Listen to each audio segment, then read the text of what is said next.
nós veremos um outro tipo de entalpia que é chamada de entalpia de ligação, tá? Esse tipo de entalpia é bastante cobrado dentro da prova das PSEX, então você tem que ficar atento caso você vá fazer essa prova ou caso você tenha dúvida em termoquímica, tá? Veremos também lei de Hess, então já vem comigo e bora reagir à química.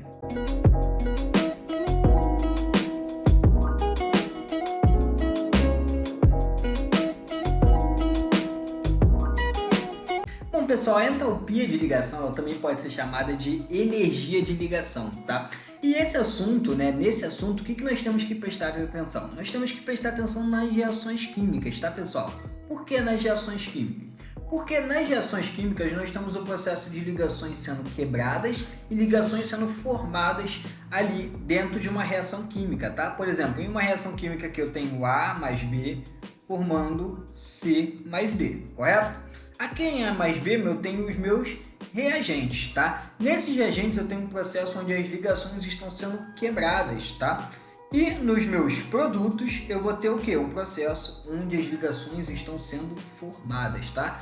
Esse processo onde ligações são quebradas e ligações são formadas, esse processo em conjunto, com ele a gente consegue calcular a variação da entalpia, tá? O estudo desse processo onde ligações são quebradas e ligações são formadas, é possível calcular através dele a variação da entalpia, ou seja, o meu ΔH na reação química, tá? Por isso é tão importante dentro da entalpia de ligação nós entendermos as reações químicas, tá? Já que o nome é entalpia de ligação, vai ser a entalpia a entalpia de cada ligação nos reagentes, na quebra de cada ligação e dos meus produtos na formação de cada ligação, tá? Então nos reagentes eu tenho ligações sendo quebradas, no produto eu tenho ligações sendo formadas, formando ali novos compostos, novas substâncias, diferentes do que eu tinha nos meus reagentes, tá, pessoal? Esse assunto é um assunto muito importante dentro das PSEX. Caso você vá fazer essa prova, você tem que prestar bastante atenção aqui, tá?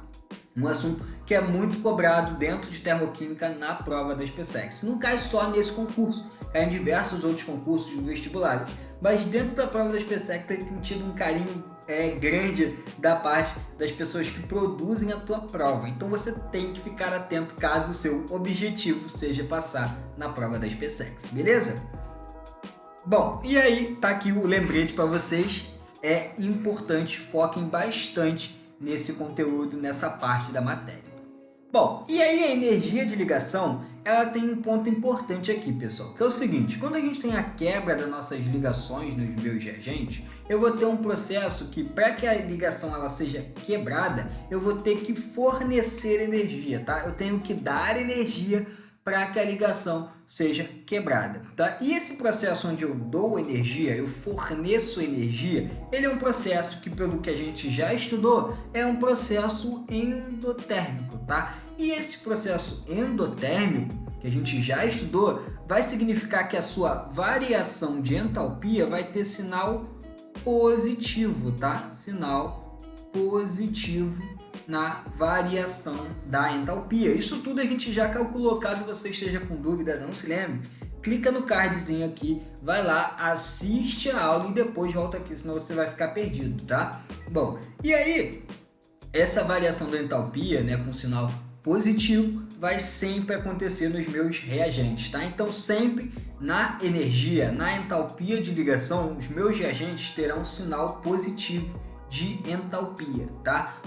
A entalpia dos meus reagentes vai ter sinal positivo. Vou até mudar aqui, ó, vai ser a entalpia, ó, 2, vou melhorar aqui, entalpia dos reagentes, beleza? A entalpia dos reagentes sempre terá sinal positivo. Por quê? Porque é um processo que absorve energia, tá? Ele vai absorver a energia, por isso ele é um processo endotérmico. Agora, quando nós falarmos das ligações que se formam no produto, nós vamos ter o processo inverso, tá? se nos reagentes, para que eu possa quebrar a ligação, eu preciso fornecer energia para ele, pensem o seguinte, nos meus produtos, o que vai ter que acontecer? Se nos meus reagentes eu preciso absorver energia, ele precisa absorver energia, nos produtos vai ser o inverso, ele tem que liberar essa energia para o meio, ele vai liberar essa energia para o meio ambiente, para o meio que está em volta dele, tá? Se ele vai liberar energia, esse é um processo aqui exotérmico, tá? E a entalpia dos nossos produtos, ele vai ter um sinal que é sempre o quê? Um sinal sempre negativo. Beleza, pessoal? Então, os meus produtos sempre terão entalpia negativa quando nós falarmos de entalpia de ligação, de entalpia de energia de ligação, tá?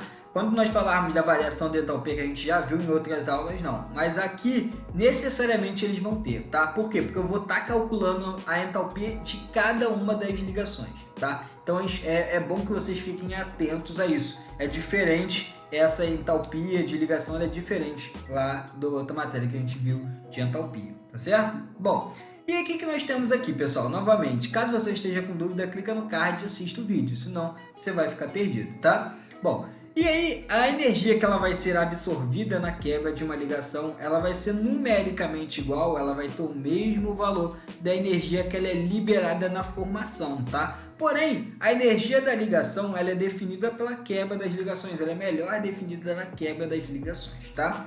Vamos ver um exemplozinho aqui.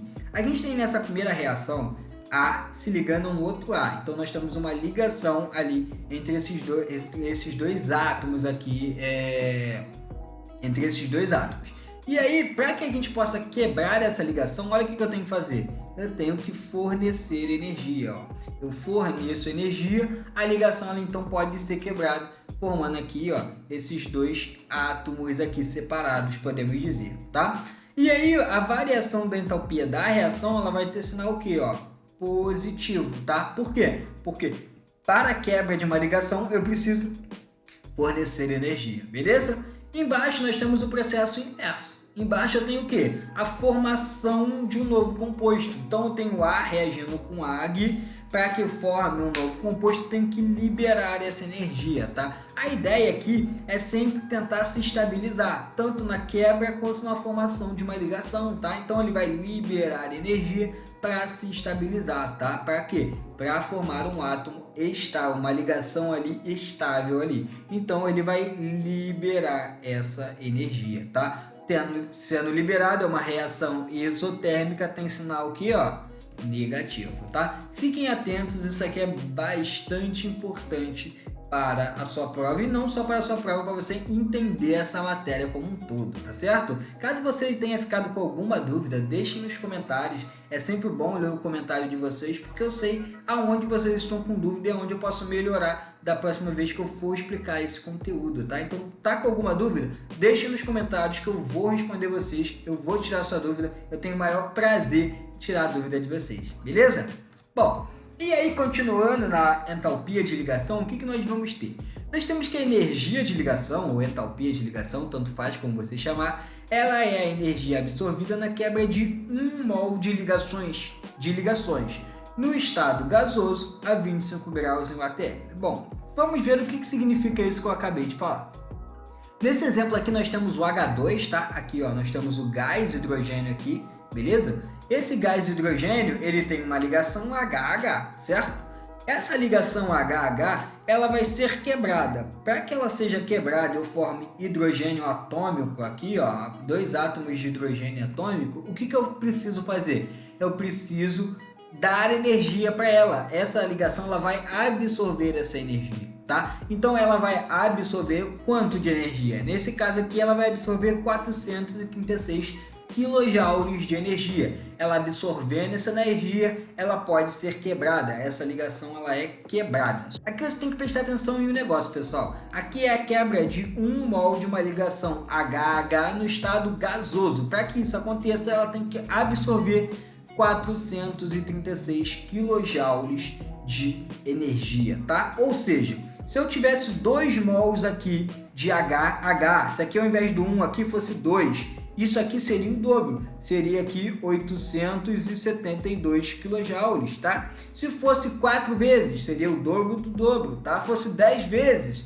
multiplicaria por 10, tá? Então, isso aqui é para 1 mol de HH no estado gasoso. Lucas, e se estivesse no estado líquido? Mudaria? Mudaria, tá? A entalpia, ela vai depender de vários fatores. No caso aqui do número de mols, do estado físico, tá? É muito importante que vocês fiquem atentos a esses detalhes. Óbvio, pessoal, vocês não têm que lembrar do valor da entalpia, tá? Eu não vou te pedir para saber o valor da entalpia da ligação HH, isso aí é humanamente impossível vocês decorarem, tá? Mas isso vai ter uma tabela, podem ficar tranquilos na prova, vocês vai cair a tabela ou a questão vai te dar os valores, tá? Vocês têm que entender o conceito e não gravar valores, beleza? Bom, aqui nesse segundo exemplo, nós temos o cloro, tá? Para o cloro, para que a gente quebre essa ligação Cl-Cl no estado gasoso, eu tenho que fornecer 242,6 kJ. Isso é para quebrar aqui, ó, 1 mol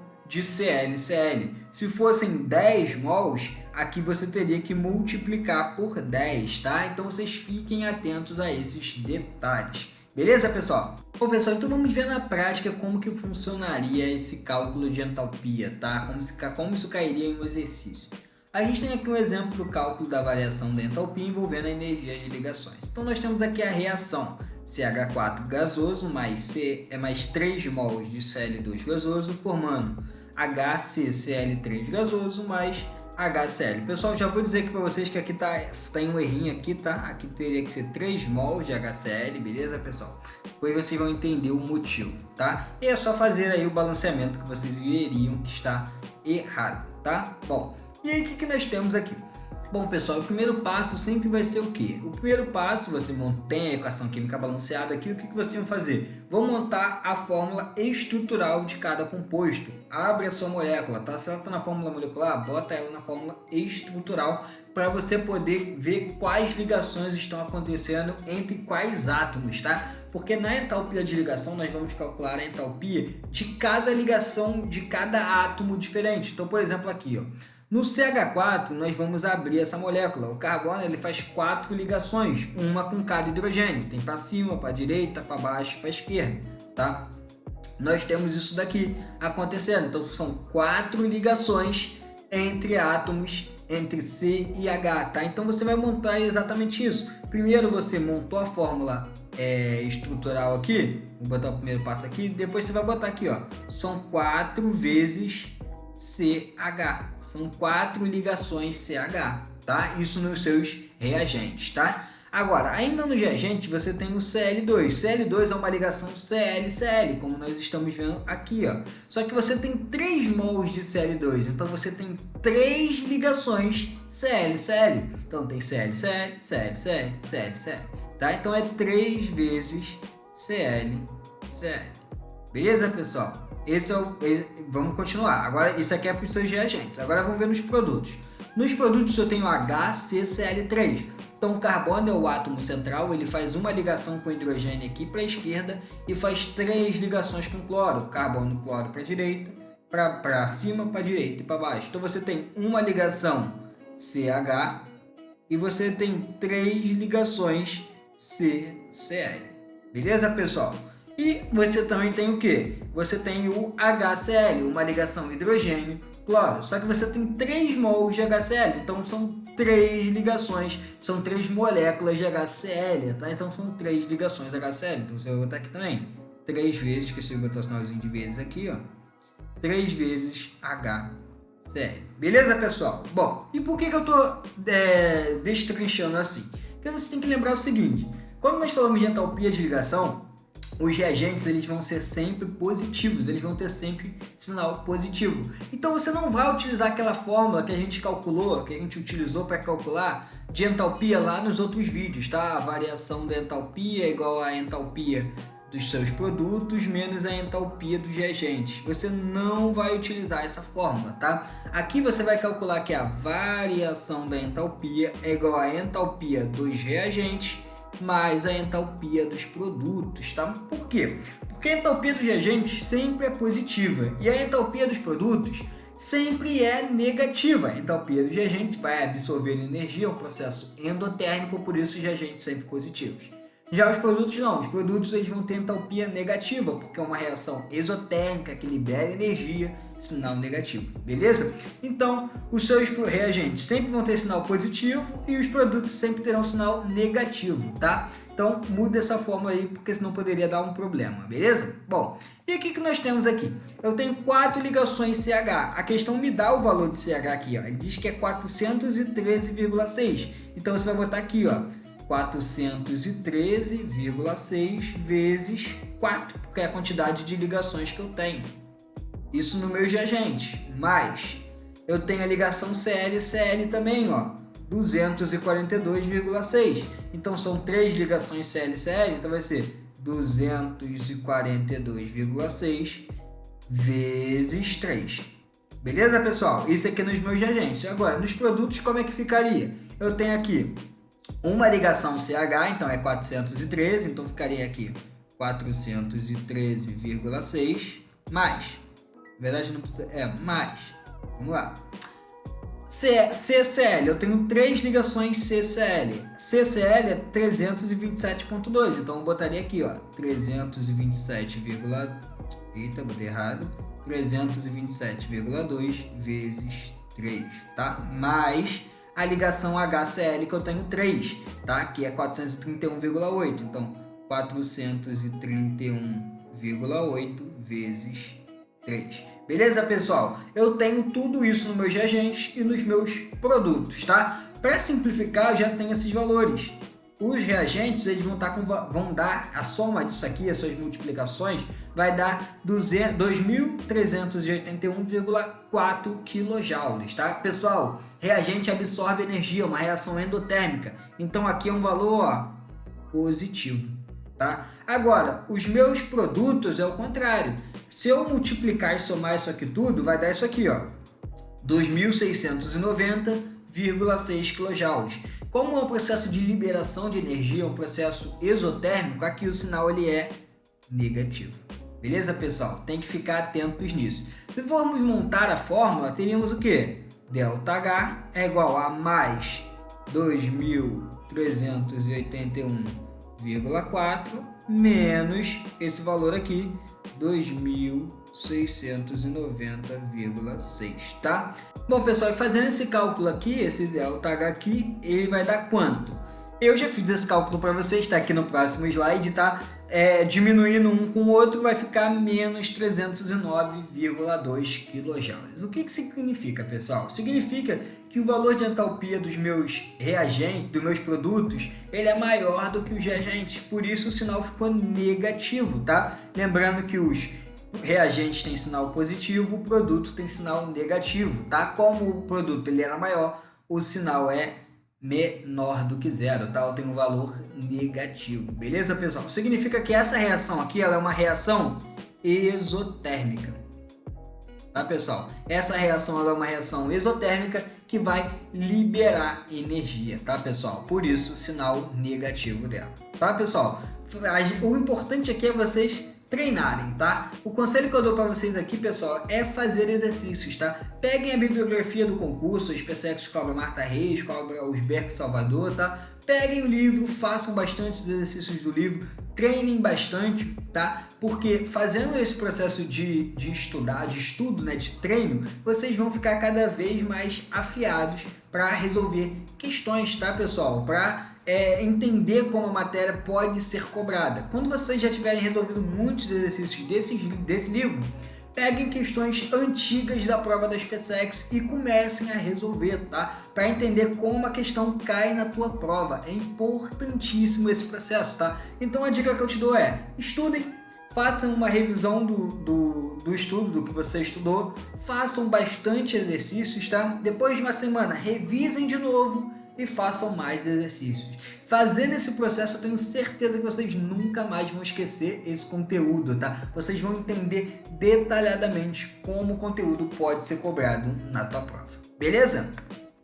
Bom, e aí era óbvio, pessoal, vocês não precisam gravar o valor da ligação né, de cada ligação, né, da entalpia de cada ligação. Tem tabelas no finais desses livros aí que eu citei para vocês, com certeza tem essas tabelas aqui, tá? E tem também as questões dão para vocês. Se na prova não tiver uma tabela com essa, a questão tem que te dar, porque você não precisa gravar esses valores. Beleza, pessoal? Podem ficar tranquilos em relação a isso.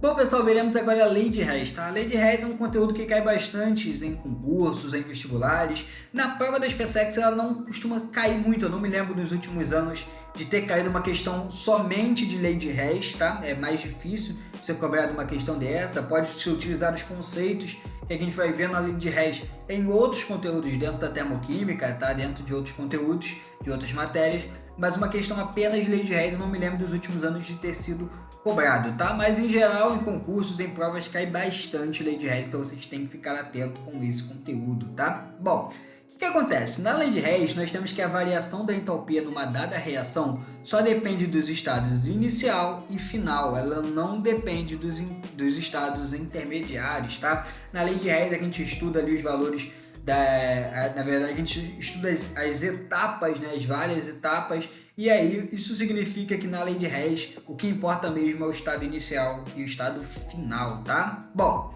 a entalpia de muitas reações químicas não podem ser determinadas experimentalmente no laboratório, não é possível fazer esse cálculo no laboratório. E o que acontece? Muitas vezes, por exemplo, o cálculo da entalpia de formação do álcool comum, né, do álcool etílico, do etanol, ele não é possível ser feito em laboratório. Por quê? Porque não é possível sintetizar esse álcool a partir de carbono, hidrogênio e oxigênio, né? Não é possível você pegar o carbono, hidrogênio e oxigênio atômico e formar ali o etanol em laboratório, tá? O que é feito? Você pega outras reações e forma esse etanol, tá? Então é basicamente assim que a gente calcula a entalpia de formação do etanol. A gente pega outras reações, a entalpia de outras reações para descobrir a entalpia de formação do etanol, tá? Isso foi estabelecido lá em 1840 pelo químico suíço Hess, daí o nome Lei de Hess, em homenagem a esse químico, tá? Que diz que para uma dada reação, a variação de entalpia é sempre a mesma. Esteja essa reação ocorrendo em uma ou em mais de uma etapa, ela é sempre a mesma, tá, pessoal? Bom, o que acontece? Um exemplo simples da aplicação da lei de Hess, né? E a lei de Hess, ela se entende melhor quando a gente exercita ela, quando a gente faz exercícios, vê na prática como ela funciona, tá? Do que quando a gente explica ela. É melhor entendida quando a gente faz exercícios. Então vamos ver na prática um exemplo daqui. Um exemplo simples da aplicação da lei de Hess consiste na passagem de 1 mol de água líquida para o seu estado gasoso. Então quando a gente passa a água líquida para o estado gasoso, no seu estado padrão, né, a gente consegue ver como funciona a lei de Hess. Por quê? Porque esse cálculo ele pode ser feito, né, em uma única etapa, então a gente pode ser feito essa reação em uma única etapa, ou seja, passagem da água líquida para a água gasosa em uma única etapa, e aí ele vai liberar, na verdade vai absorver uma quantidade de energia de 44 kJ, tá, de energia. Por que vai absorver? Porque ele tem sinal positivo, é uma reação endotérmica, tá? Então ele absorve energia para ele. Então isso aqui foi feito em uma única etapa, certo? Bom, mas poderia também ser feito em mais de uma etapa, tá? Por quê? Nós teríamos aqui a formação da água gasosa em mais de uma etapa aqui, onde nós temos a decomposição primeiramente da água líquida em H2 gasoso e meio mol de O2 gasoso. Então nós teríamos esse processo aqui ele sendo formado, tá, pessoal? E para que ele fosse formado, para que ele seja formado, nós temos que absorver uma quantidade de 286 kJ de energia. É necessário que isso aconteça nessa primeira etapa. Beleza? Bom, e a segunda etapa? Na segunda etapa nós temos a formação de água gasosa, tá? A partir do quê? A partir dos produtos da etapa 1. Então nós temos H2 gasoso reagindo com meio mol de O2 gasoso, formando H2O gasoso. Então aqui nós temos a formação em duas etapas e aqui libera-se 242 kJ de energia. Então nós temos a formação em uma única etapa ou a formação em mais de uma etapa, no caso aqui duas etapas, tá? E na lei de Hess, como é que ia funcionar? Nós somaríamos essas duas etapas. nós precisamos somar essas duas etapas para chegar na reação global, tá? Que é a reação formada em uma única etapa. Você sempre vai fazer esse processo. Soma essas duas reações, soma essas várias etapas, não precisa ser duas, pode ser mais, tá? Para chegar na etapa global, tá, pessoal? Então, o que nós teríamos aqui? Nós teríamos aqui que descobrir o que? Nós temos que sempre ter o H2O líquido nos meus reagentes, o H2O gasoso nos meus produtos. O restante você tem que dar um jeito de cortar, de eliminar. Ele não é importante, tá? Eles são intermediários ali que não vão importar para a nossa reação global, tá? Então o que você vai fazer? Você vai pegar ali átomos, moléculas que são iguais, que estão no reagente produto, e você vai cancelar eles. Por exemplo, na etapa 1 aqui, ó, nessa primeira etapa, eu tenho o H2 gasoso. Na etapa 2... Na etapa 1, o H2 gasoso está nos meus produtos. Na etapa 2, o H2 gasoso está nos reagentes. Então eu corto. A mesma coisa com o O2. O O2 eu tenho meio mol de O2 aqui nos meus produtos na etapa 1. Nos reagentes, ele está na etapa 2, ele está nos reagentes. Então eu corto. Cortei tudo que é desnecessário, tudo que é intermediário, então eu tenho a minha reação global aqui. H2O líquido formando H2O gasoso, tá? E o mesmo processo que você fez para as etapas, você vai fazer aqui com o seu valor de entalpia, desses dois valores aqui de entalpia. Nós vamos somar eles, tá? Nós vamos somar 286 com menos 242, formando aqui no final uma variação de entalpia de 44 kJ, que ó, é exatamente igual a essa daqui, que era exatamente o valor que tinha que dar 44 kJ, tá? Geralmente nas questões de lei de Hess, ele não te dá esse valor aqui, tá? Ele vai te pedir para calcular esse valor a partir das etapas.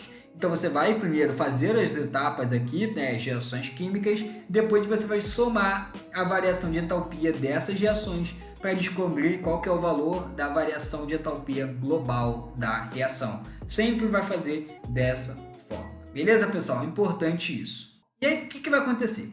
Como a reação global corresponde à soma das duas reações, o ΔH da reação global também corresponde à soma das duas reações envolvidas. Por isso que nós somamos eles. Por isso que aqui a gente acabou de somar esses dois valores, tá? Porque para saber o ΔH global, nós somamos o valor dos ΔHs de cada uma das etapas. É sempre assim, sempre vai somando o valor do ΔH de cada uma das etapas, tá? O meio processo ele pode ser representado dessa forma daqui, tá? A gente tem aqui, ó, a água líquida, tá? Só para explicar para vocês, para não ficar tão confuso. Nós temos H2O líquido, ele pode ser formado em uma única etapa, olha só, vim direto para cá, H2O gasoso, vai aqui absorver 44 kJ de energia, ou ele pode ter uma etapa intermediária, ele pode ter aqui mais de uma etapa, tá? Então ele vai vir para cá, vai se decompor em H2 gasoso e meio mol de O2 gasoso e vai formar no final H2O gasoso. Beleza, pessoal? O valor da variação da entalpia é exatamente o mesmo nos dois processos, tanto na etapa direta quanto na etapa aqui passando em mais de uma etapa. Então por que utilizar mais de uma etapa? Por conta daquele negócio que eu falei lá quando a gente iniciou os estudos da lei de Hess. Porque muitas das vezes não é possível calcular o valor nessa única etapa. Essa única etapa não tem como calcular a entalpia, tá? Porque não existe ali o meio dentro de laboratório de se calcular, de produzir essa reação. Então muitas das vezes a gente precisa dessas várias etapas para chegar na reação global, tá? Nessa entalpia global, beleza? Dentro do gráfico, como que vocês poderiam ver? Nós teríamos aqui a água líquida, tá? Se fosse a etapa direta, em uma única etapa, nós teríamos esse processo aqui e esse valor aqui seria exatamente 44 kJ de energia, tá? Mas nós poderíamos fazer também mais de uma etapa de água líquida, vir direto para cá, para H2 e O2 gasosos, né? Ser decomposto neles e depois voltar para cá, para a água gasosa, liberando ali, na verdade, absorvendo a mesma quantidade de energia. Beleza, pessoal? Isso é importante porque pode cair um gráfico, tá? As provas costumam cobrar gráficos, então vocês têm que ficar atentos, beleza? Qualquer dúvida, novamente, deixa nos comentários, tá? Vamos conversar, fale lá da sua dúvida que eu vou ajudar vocês a entender o que você está tendo dificuldade, beleza? Bom, e aí tem duas observações muito importantes, tá? Muito importante que vocês têm que ficar atento quando a gente fala de lei de Hess. Ele diz o seguinte: quando uma equação termoquímica ela for multiplicada por um determinado valor, o seu valor de ΔH também será multiplicado pelo mesmo valor. Muitas das vezes, quando nós estamos estudando a lei de Hess, nós vamos multiplicar os valores, né, da quantidade de mols de cada um dos reagentes e produtos.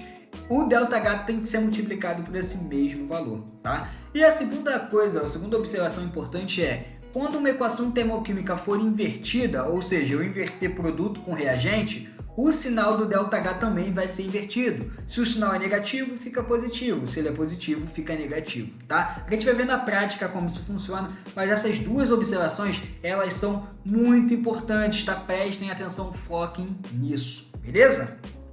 Bom, então vamos ver na prática como isso funciona, que é muito bacana, é muito legal fazer exercício de lei de Hess. Eu tenho certeza que vocês vão gostar agora que vocês vão entender melhor. Bom, nós temos aqui, ó, essa é a reação global: 2 mols de carbono grafite mais 3 mols de H2 gasoso mais O2 gasoso, formando C2H6O líquido. Ele quer saber o valor do ΔH global. Como eu falei, eles geralmente pedem para você calcular esse valor, tá, pessoal? Então fiquem atentos em relação a isso. Nós temos as nossas três etapas aqui: equação 1, equação 2 e equação 3, e a gente vai, a partir dessas etapas, descobrir a reação global, calcular a entalpia global, beleza? Bom, qual que é o primeiro passo que eu sempre aconselho os alunos? Peguem as maiores moléculas e tentem ver aonde elas estão, né, as moléculas mais diferentes, e vão ver nas equações. Por exemplo, nós temos aqui, ó, C2H6O líquido. O C2H6O líquido está nos meus produtos. Tentem achar nessas três equações onde está o C2H6O. Ele está na equação 3, porém ele está nos meus reagentes. Então eu vou ter que inverter, como eu falei no outro slide, eu vou ter que inverter essa equação. Então geralmente quando eu inverto uma reação, eu boto esse sinal aqui, ó. Para quem já jogou Uno, lembra, é um sinal de inverter, de voltar, tá? Então eu geralmente coloco esse valor, esse sinalzinho do Uno aí, para lembrar que eu tenho que inverter essa reação. Então na prática eu vou inverter essa reação, ficaria com o quê? 2 mols de CO2, tá? Estou invertendo aqui, 2 mols de CO2 gasoso, mais 3 mols de H2O líquido, formando 1 mol de C2H6O mais 3 mols de O2 gasoso, tá, pessoal? Mas o que eu falei, inverte a reação, inverte também o valor de ΔH, tá? Então meu ΔH aqui ele vai ter sinal invertido, mais 1.368 kJ por mol. Beleza, pessoal? É importante que vocês invertam os valores também. Bom, então a parte do C2H6O está tranquila. Agora vamos para o carbono grafite. Eu tenho 2 mols de carbono grafite. Na equação 1, eu tenho 1 mol de carbono grafite. Então, eu vou ter que multiplicar a equação 1 por 2. Então, eu vou botar aqui, ó, 2 vezes a reação 1. Então, aqui eu vou fazer o seguinte, eu vou botar aqui, ó, 2 mols de C2. Só que eu não multiplico só o carbono grafite, eu multiplico toda a minha reação. Tenho que multiplicar toda ela. Então, vai ser 2 mols de O2, 2 mols de CO2, tá? E aqui também vai ser multiplicado por 2. Tá? Tem que fazer isso, beleza? Agora, eu tenho 3 mols de H2 aqui. Se eu tenho 3 mols de H2, eu vou para a equação 2. A equação 2 só tem 1 mol de H2. Então, eu vou multiplicar toda a equação 2 por 3, tá? Então, eu vou botar aqui 3 mols de H2. Aqui, ó, vai ficar 3 vezes 1, 3. Então, vai ser 3 sobre 2, tá? Porque eu tinha 1 sobre 2. Então, eu vou multiplicar 1 sobre 2 vezes 3. 3 vezes 1, 3, dividido por 2, 3 meios, tá? E 3 águas aqui, e também eu multiplico o valor da entalpia. Beleza, pessoal? Bom, e aí como é que vai ficar isso daqui?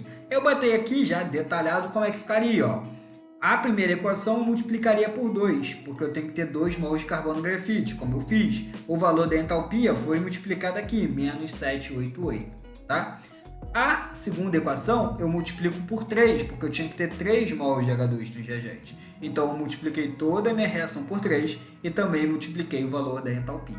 Beleza? E agora, a equação 3, eu tinha que ter o C2H6O nos meus produtos. Então eu inverti a reação. Invertendo a reação, o valor da entalpia também ficou invertido. Beleza, pessoal? Sempre façam dessa forma, tá? Bom, e aí o que eu teria na prática aqui, pessoal? Eu teria isso daqui. No final das contas, sobraria isso daqui. E aí lembra, pessoal, tudo que não tiver tudo que tiver nos reagentes e nos produtos em lados opostos, em reações diferentes, eu corto. Então, por exemplo, eu tenho 2 mol de O2 aqui nos meus reagentes e eu tenho 3 mol de O2 aqui nos meus produtos. Então eu cortei 3 com 2, aqui ainda sobrou 1 mol de O2.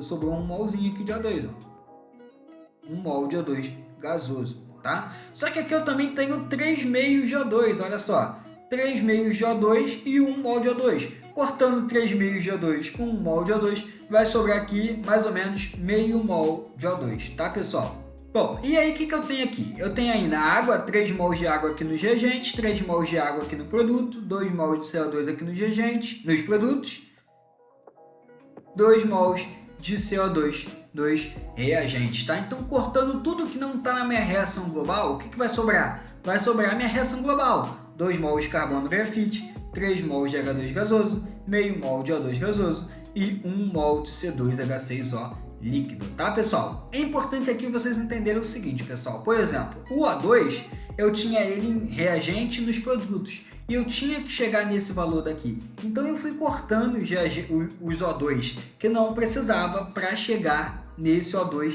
que eu tinha, nessa quantidade que eu precisava ter de O2, beleza? Bom, além disso, nós temos que somar o valor aqui das variações de entalpia, tá? Então, vou pegar todos esses valores que foram multiplicados, que foram invertidos, e vou somar, e vou dar um total de entalpia, de variação de entalpia de menos 278 kJ de entalpia, beleza? Esse valor é negativo, significa que essa reação aqui ela é uma reação exotérmica, tá? Fiquem atentos, porque pode te perguntar se ela é exotérmica ou endotérmica, então ela é uma reação exotérmica, tá? A entalpia de formação aqui do C2H6O, ela vai ser então menos 278 kJ por mol, beleza? Bom, pessoal, se você vai fazer a prova da SpaceX, você tem que estar inscrito aqui no meu canal. Ainda teremos mais vídeos resolvendo os exercícios da prova da SpaceX, tá? Então, se você tem dúvida em termoquímica, se você vai fazer a prova da SpaceX, você tem que estar inscrito aqui no meu canal. Se é o seu desejo passar mesmo,